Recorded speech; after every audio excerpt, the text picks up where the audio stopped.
What's up, everybody? I'm Caleb also known as NFL Caleb22, and this is Betting NFL Week number 10. And as always, I have with me my co-host, Derek Wesley, also known as DWeezy. What's going on, man? Man, it's another week, and getting back to the grind as we kick things off. Got Thursday night football just tomorrow night, ready to kick off. Another week, and sooner than later we're gonna be rolling up on playoff time. Absolutely. This midway point trade deadline just came up this past Tuesday. A lot of trades happened. Some significant things maybe that could change the betting odds. Maybe not. Maybe so. We'll have to see on those things. Yeah, we'll get it right into the show. But before we get with our picks of week number 10, we got to recap what happened back in week number 9. And I'll start off with the favorites straight up. They went 14-1. So if you just bet the favorite straight up, you made a whole ton of money. Against the spread, they were 10-5, really good, off very, very profitable betting favorites this past week. Home teams went straight up 11-4, and against the spread, they went just 7-8, so not very good there.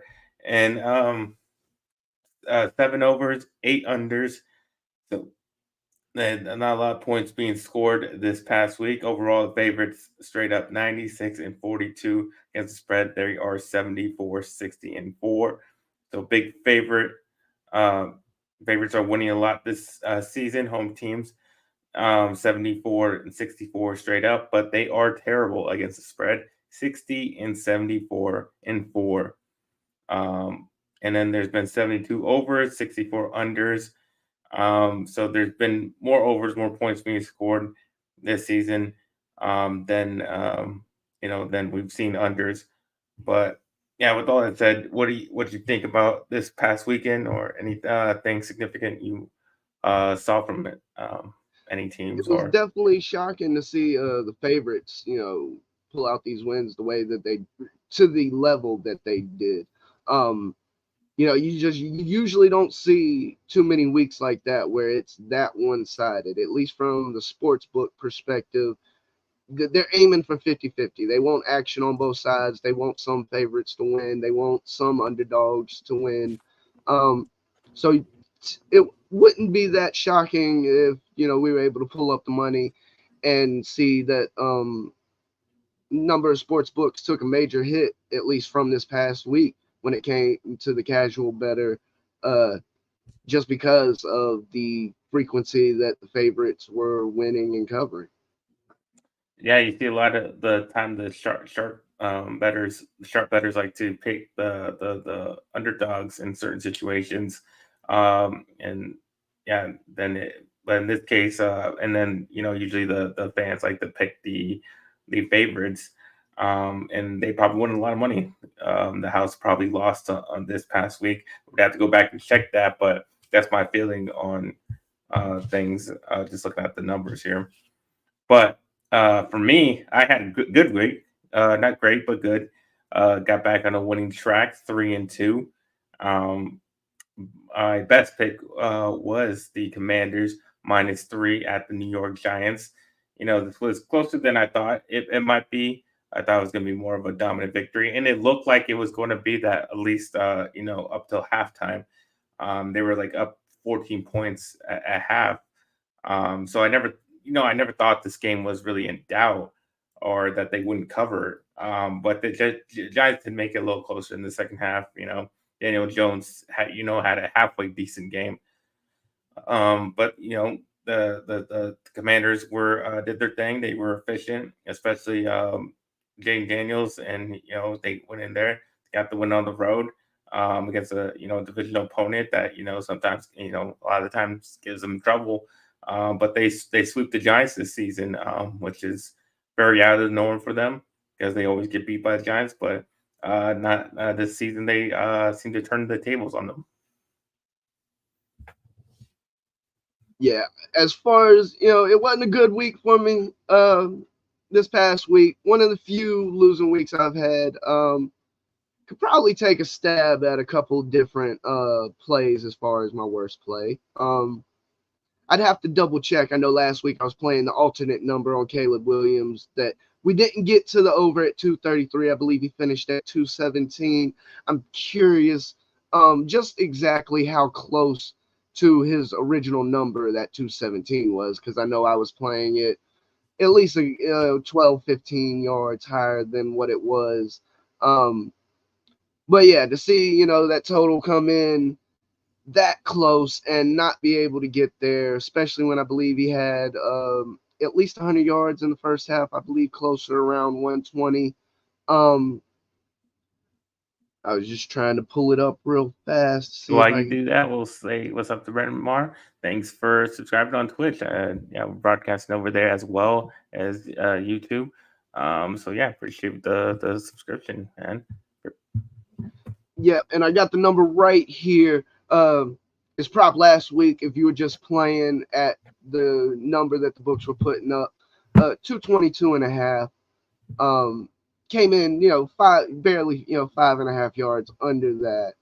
Um, as I said, I had around, I believe it was 233. So to be able to get there and not quite cover the numbers, definitely a hard beat compared to, some of the other plays. Did have one winning play from last week. Armand St. Brown. He's been a beast finding the end zone in this Detroit offense. Does not seem to be slowing down, and it almost seemed like an easy pick last week. And sure enough, if you know who would believe it that the Detroit Lions are a team you could count on. I know there's plenty of people that would you know, they're expecting to hear the Detroit Lions are the worst team in the league because they have been for so long, and we might be looking at a new day and age for the Detroit Lions when it comes to the game of football. Yeah, they're definitely looking really good right now. But yeah, I talked about my best pick, but now I gotta talk about my worst pick, and that is the Saints -7 at the Panthers. Yeah, your Panthers definitely shocked me. This usually my best pick. This usually is my best pick, and it became my worst pick just because man, I just did not see it coming. Betting against the Panthers have been very profitable for me. Um, Big money maker this season, and especially with Derek Carr being back healthy with the Saints. You looked at what they did in the first game. They beat them down pretty badly in that opener, but this time around, Derek Carr just wasn't accurate. I mean, he was missing throws. And despite they having them a pretty good run game, they couldn't score touchdowns. They led to a lot of field goals. Panthers were able to have an actual offense in this game, and in the second half they pulled out the victory. So yeah, definitely did not expect that from your Panthers. Yeah, I won't lie. As a Panthers fan, it was definitely shocking to see my team on the winning side of one of these games. Might hurt us more in the long run when it comes to the whole draft talk in that perspective. But it's hard to be mad about seeing my team rack up a W. One thing I did like, something I talked about last week when you gave the play that you were on this matchup. Both of these teams have been very favorable to the overs in their games, and it was something I touched on last week, and they just barely cleared the number. But whereas you might have been on the wrong side just barely with Caleb Williams and his passing prop, here we see that the Saints and the Carolina Panthers were able to clear that total of 43, getting right up to 45. Now, of course, if you were sitting on an under, you was praying that the Panthers couldn't find the end zone or any points to rack up that W. Unfortunately for you, that wasn't the case, and I got to watch my team win the rare game this past Sunday. Yeah, we did not do so good, but and we're probably not going to do so good in the rest of our games. But hell, I mean, some streaks end. The streak was nice with the fading the Panthers, but all good things come to an end, I guess. Um, but we'll say what's up to my dad. Thanks for tuning in. Yeah, but before we get into our five best bets of week number 10, if you guys can subscribe to the channel if you haven't already, please hit the like button. And we just really appreciate you guys for watching us throughout the weeks, because all we do is try to make you guys money. And that's what we're going to do right now with our five best bets. Um, I'll start off since I had the winning week. And I'm gonna go ahead and take the Buffalo Bills -4 at the Indianapolis Colts. Um, Bills have been hot right now, winning 4 games in a row. Josh Allen continues to play extremely well and the biggest thing for him, he's been keeping the turnovers down to a minimum, 17 touchdowns to about 2 interceptions. I think the Bills, obviously we've seen them lean more on their run game than in past seasons, and they can definitely exploit the Colts rushing defense, which I think is last in the NFL, or at least last in yards per game and rushing yards. And then, yeah, obviously the Colts had their quarterback situation in flux going between, Anthony Richardson and Flacco, who didn't have so hot of a game last week. But mostly the Bills 3-1 against the spread on the road this season. And the trend overall, like I mentioned earlier, is just that the favorites are winning a lot. So I'm going with the favorites, and the way teams have been winning pretty good against the spread as well. So I'm taking both those things here in this game. Yeah, this was a matchup I was looking at a little bit from a prop perspective. Didn't really find anything that I like.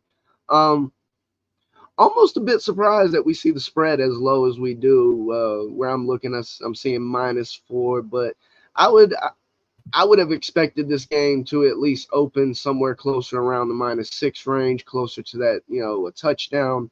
Yeah. Um, so yeah, I definitely think if you can find this number around, -3, -3.5.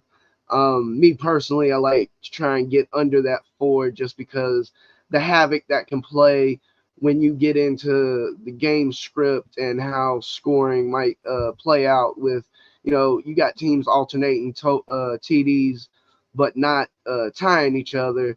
That 3-4 point swing, you don't want to find yourself on the wrong side of that. So definitely, if you can find the spread at -3.5, -3, even if you got to buy it up a little bit, giving up some juice to be able to get that hook, or even get it down to -3. Definitely like this matchup.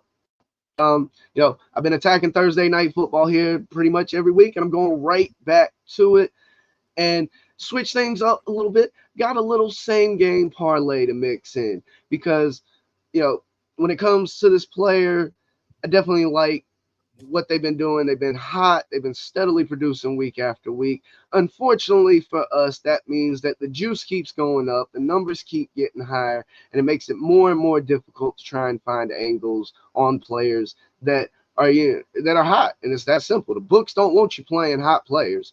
And we're going with Lamar Jackson over 1.5 passing TDs in this game, and for the Baltimore Ravens to win outright.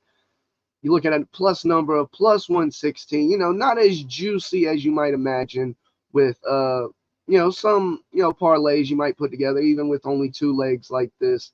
Um, but yeah, Lamar Jackson has been on a massive tear when it comes to the passing game.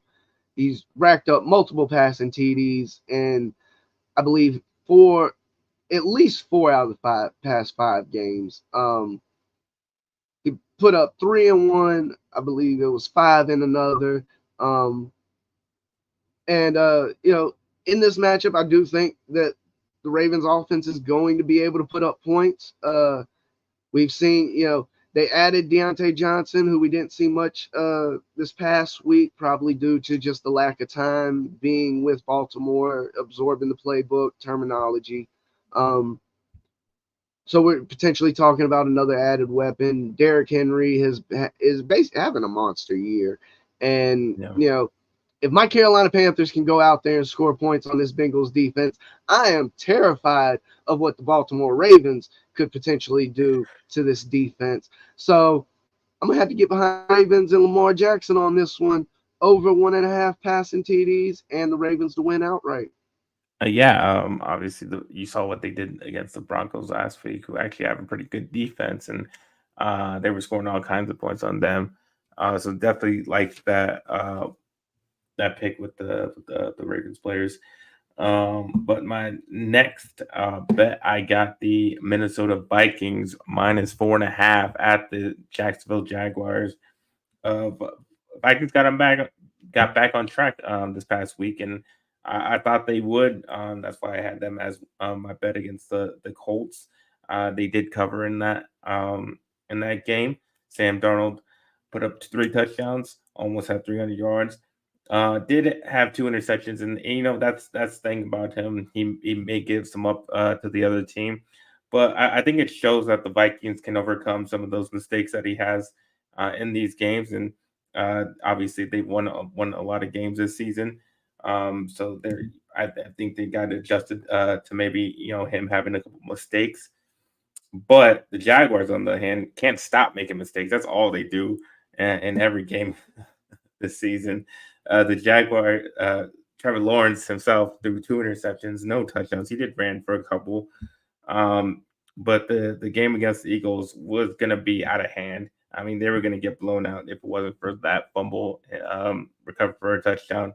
Because otherwise, for that first part of the game was a complete disaster for them, and they were getting dominated pretty badly there. I expect that to happen in this game as well with the Vikings and what their offense can do with their weapons, and just the connection between Darnold and Justin Jefferson. I think it's going to be a bad day for that Jaguars defense, especially that poor secondary. Vikings 6-2 against the spread in the last 8 games, so I definitely think they can cover a 4.5 point spread. Yeah, there is nothing about the Jacksonville Jaguars that gives me enough confidence to back them in anything. I don't care if we're talking about a car wash competition. I'm fading the Jacksonville Jaguars because at this point, they're basically inventing ways to lose, and it's a bad look given everything that's going on in Jacksonville right now. They were basically sellers at the trade deadline, moving off some pieces, or at least trying to. I know Christian Kirk got hurt with a season-ending injury a week or two ago. Yeah, and there's just I know the expectations for the Jaguars coming into the season are a lot higher than they are now, and that as I said, there's nothing about this team that makes me want to back them. And another matchup where I'm a bit shocked that we don't see the spread a little bit higher than where we're seeing at, because you know Yeah, up until the yeah, past week or two, Minnesota was basically top dog. The only thing people could talk about. Um, yeah, they had a rough past couple weeks, but there's nothing about this matchup that makes me believe that Jacksonville is a 5-point underdog. yeah. We've seen it. I'm going again with the same reasoning. Road favorite. With the like you said, lower spread. If they think that the home field advantage gives some points in that, we've seen that home field advantage doesn't really mean much this season. So that's why I like, if you're just gonna lay just 4 points or 4.5 points. That doesn't seem like too much of a task for these big favorites here. Now, moving into my next pick, is my lone hero from last week. I'm going right back to him. That's the Sun God himself. Going right back to the TD market. Got an anytime TD plus 110. Now, the man has scored a TD in 6 straight weeks, and the books still keep giving you a plus number. I got it pulled up currently, and ironically, the only week that a TD for St. Brown was even a minus number was the beginning of this streak when they took on Arizona at this point 6 weeks ago, which would have been week 3. Um, and since then we've seen at least plus 110, closer around plus 150. So you know man's hot. Man still finding the end zone, even on a team with almost too many weapons to count.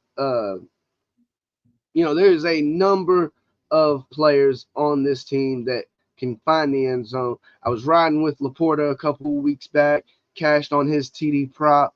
Was riding with St. Brown last week, and the Detroit Lions in that offense are still clicking. And so I'm going to be going right back to that well to see if we can cash another anytime TD at plus 110 with St. Brown. Yeah, and I'm gonna be right there with you on this game. I'm taking the Lions minus 3.5 at the Houston Texans. Again, another road favorite. I like the road favorites this week because I mean it's a lot of good teams on playing against not so good teams, and the Texans are a good team. They just don't have their guys right now, and you saw how that affected them last week. You saw CJ Stroud just played a pretty bad game against the Jets, but largely due to him not having his weapons. He doesn't have his guys fully healthy. We'll see if he has Nick Collins back this week or not. But if he doesn't, it's going to be another tough task for him. Uh, trying because really all these guys think Dell. That's really all he threw to in last week's game, and that didn't really find much success outside of that. And then yeah, a lot of people think the Lions are the best team. They're certainly playing like the best team in football. Jared Goff has been super accurate, and yeah, they have their both, like you said, just ton of weapons. They have two running backs who score a lot of touchdowns. Um, so yeah, I definitely like them to get going in this week. Um, but Lions 6-0 against the spread last 6 games. Just absolutely, like I said, there's been super hot, and that definitely shows in the record against the spread. 7-0 against the spread in the last 7 games on the road. So how can you not take the Lions with another smaller than maybe you would think spread at minus 3.5? Yeah, I'm not on the spread specifically, but this seems like a Lions team that you don't want to get in front of. Now going into my next play, going to my Carolina Panthers. They're playing overseas in Germany, taking on a bad New York Giants defense. And this fella didn't work out for me last time, but we're going back to the well with Chuba Hubbard on his anytime TD prop. Like I said, folks, this is a bad Giants defense. Um, One of the worst in the league, and when it comes to rushing yards given up. And though the Panthers are, something I find interesting is the Panthers are in the bottom half of the league, bottom third in rushing yards, but have a top 10 rusher on the team. So this is clearly, to me, this is an indicator of just how much the rushing game across the NFL has become more than a one-person statistic, essentially, if we're just tracking it by the yardage. Because I'm not quite sure how that would make much sense that you have a team with a top 10 rusher, but is in the bottom 10 of the league when it comes to actual rushing yards. A lot of running quarterbacks and multiple running back Yeah, see, backfields. so the fact that they're, ranked 25th in rushing yards, I don't think that's a true indicator of the matchup that we're going to be seeing between Chuba Hubbard and this Giants defense that has struggled against the run. Bottom half in the league in rushing attempts, 28th in the league in rushing yards given up, averaging 142 plus yards a game.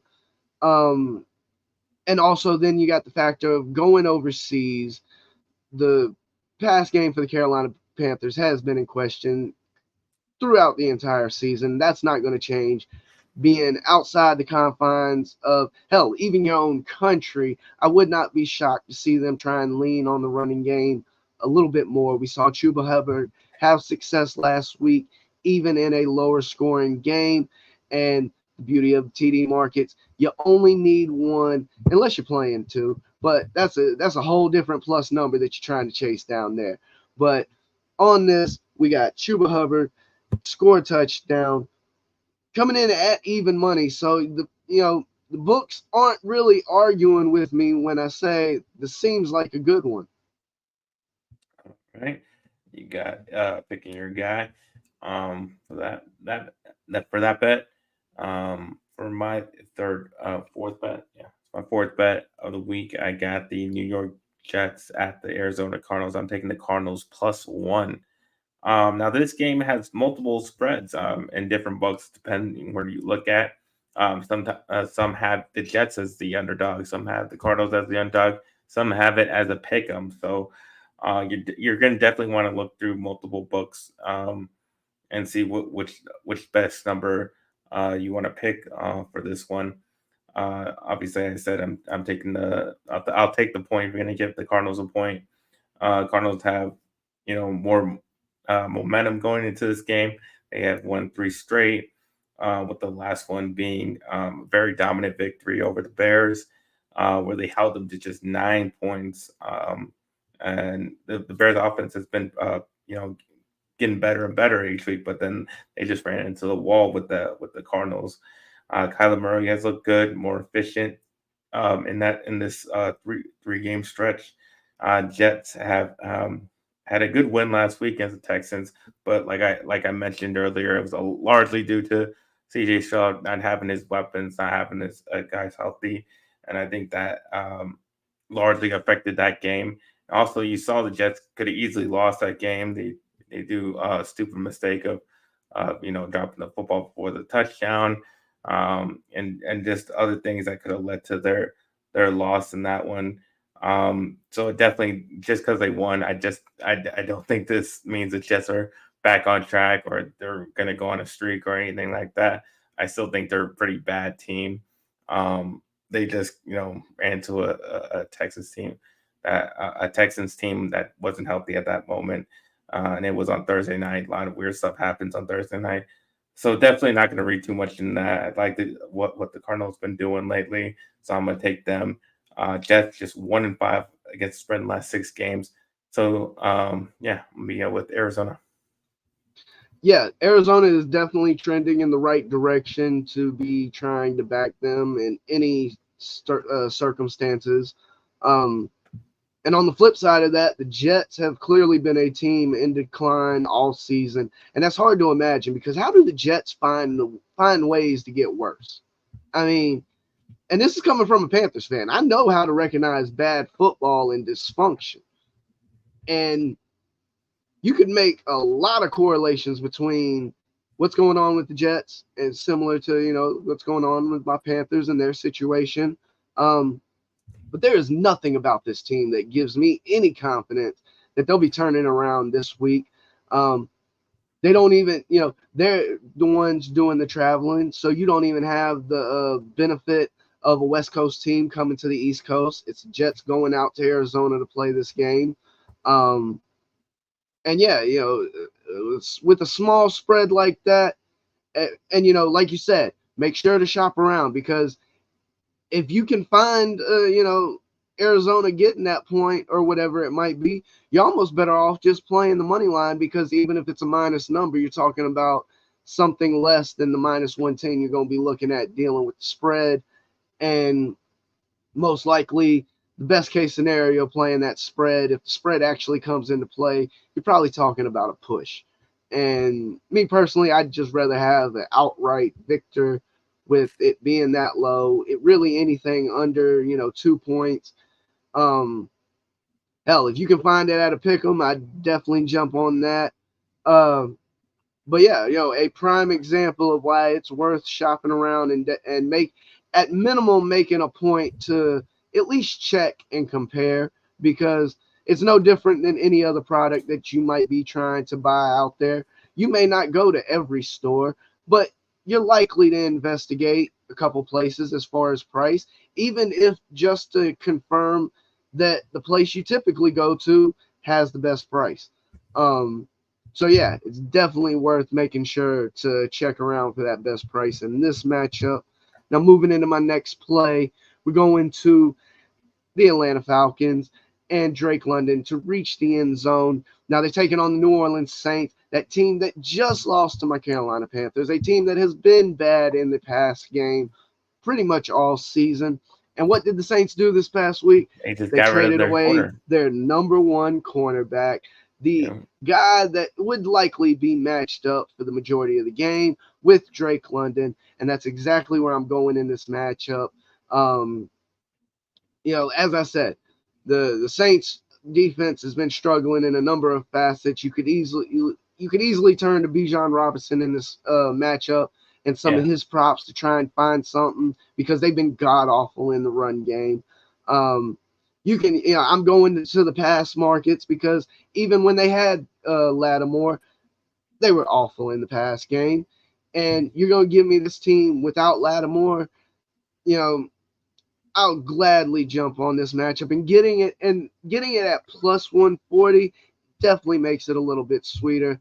Plus, seeing that if I'm not mistaken, I'd have to double check who scored the TDs, but the and yeah, Drake London did have a receiving TD last week against Dallas.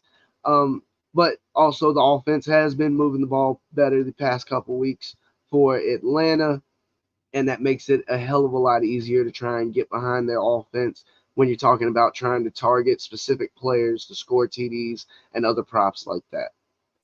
Yeah, this is what I was mentioning earlier about the trade deadline affecting the betting markets and looking at where guys go. And this was definitely a matchup you saw because of the trade they made. So definitely like that pick. And for my last bet of the week, I got the Titans at the Chargers. I'm gonna lay the 7.5 points with the Chargers at home. This is a bet largely against the Titans and just how terrible they have been, despite a win in overtime against the Pats. But come on, it's the Patriots, so it's not like it's a great win there. Uh, Obviously, Jim Man, Harbaugh. it's beautiful to Yeah, be able to say that again because, for a good over a decade, we had to listen to how amazing and great the Patriots were. Well, guess what? The Patriots suck again. yeah, and I do like that they suck. Jim Harbaugh obviously likes his run game, but I think Justin Herbert has got picked it up a little bit in the last couple of weeks, at least with his numbers wise. So I think he'll continue to do that this week, but. They also play extremely good defense. They have only allowed 20 points just one time this season. So they're definitely one of the hardest teams to score on. And on top of that, they're really good at turning over the ball. And it's clear who has the better quarterback, who the best team is. It's the Chargers, but it really is a matter of can they cover a 7.5 point spread, and I just don't see why can't they? Because this Titans team is extremely bad, as I said, and the Chargers are 5-1 as a favorite this season, and Titans 1-7 against the spread in the last 8 games. So I'm thinking that Chargers are probably gonna end up covering that 7.5 point spread against the Titans.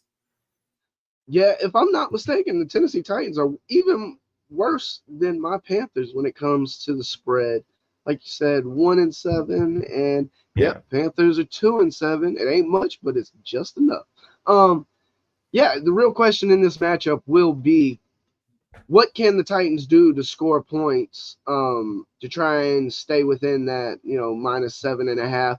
I wouldn't really expect the Chargers to go out there and put up a ton of points in this matchup, but when you're only talking about basically needing 27, 28 points to cover this spread, even though it's, a touchdown, just slightly yeah. over a I mean, it could touchdown. be 21-10 the final score, and Hell, that's I good don't enough. see Tennessee getting 10 points. I mean, they're Yeah. not trying to be funny, but that's how bad the Tennessee offense has been throughout this year.